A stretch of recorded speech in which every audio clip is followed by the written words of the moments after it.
Video കാണും മുമ്പ് ഒന്ന് സബ്സ്ക്രൈബ് ചെയ്യണേ. ബെൽ ഐക്കണിൽ അമർത്തുമ്പോൾ ഓൾ എന്നതുകൂടി അമർത്താൻ മറക്കരുത് കേട്ടോ.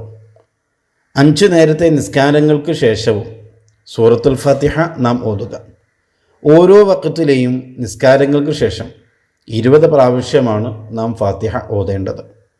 5 സമയങ്ങളിലായി 20 വീതം നാം ഓതുമ്പോൾ ഒരു ദിവസം 100 ഫാത്തിഹയാണ് നാം ഓതി തീർക്കുന്നത്. അങ്ങനെ ഓതുമ്പോൾ വളരെ പ്രധാനപ്പെട്ട 4 ഗുണങ്ങളാണ് നമുക്ക് ലഭിക്കുന്നത്.